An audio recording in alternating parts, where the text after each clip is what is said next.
Every city, town, and pueblo in Mexico has one thing in common.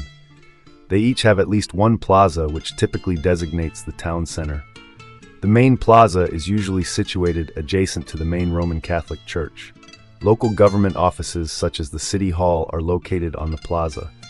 These buildings are almost always the oldest in town, often hundreds of years old, and rest of the town was built around them.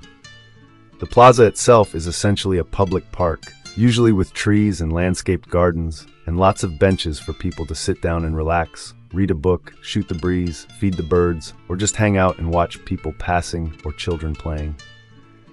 Most plazas also have another feature in common, that being a central kiosco, which is usually a round elevated roofed structure like a small pavilion or kiosk.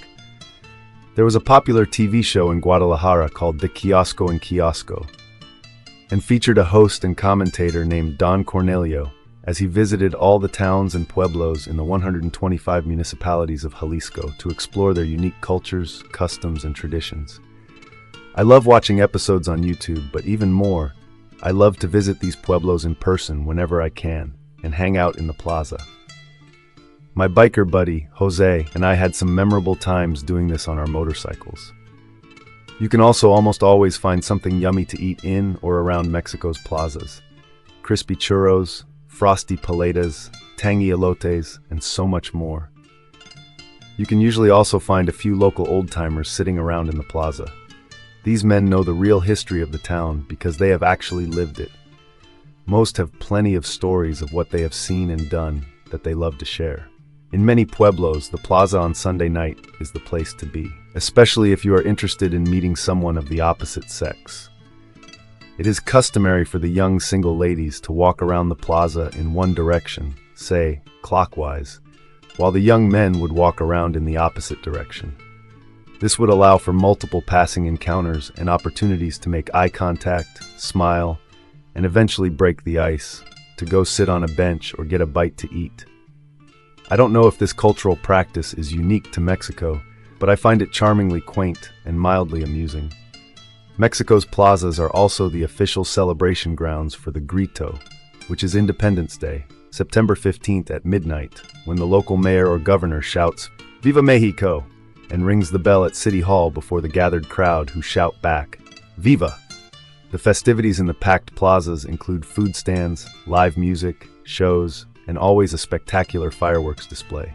When we lived in the town of Cadereyta, I would sometimes go to the restaurant Tames for coffee in the morning, and then just go sit in the plaza for a while to enjoy the fresh air and peaceful surroundings and make casual conversation with whoever else was there. Sometimes we would go to Monterrey, to the Gran Plaza, also known as the Macro Plaza, and walk around along with hundreds of other people. These giant urban plazas make you feel very small and insignificant. I much prefer the smaller plazas where you get a better sense of community. Time slows down when you just sit and soak up the experience. The sensation of being and even belonging in a place, even for a little while.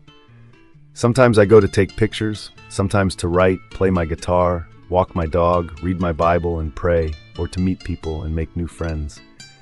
There is something relaxing, refreshing, and even rejuvenating about just chilling in a plaza. Here in Guadalajara, it is such a big city, made up of so many communities. There are so many picturesque plazas to choose from. Whichever one you go to, find a comfortable bench in the shade, take a pause from your busy day to just sit and be a part of this cultural experience, as have thousands before you in centuries past. Thank you so much for listening to this true story from Memoirs of Mexico. If you enjoyed this story, or if it was a blessing to you, please feel free to like and subscribe to my channel. That would be a blessing to me. I upload a new true story every day.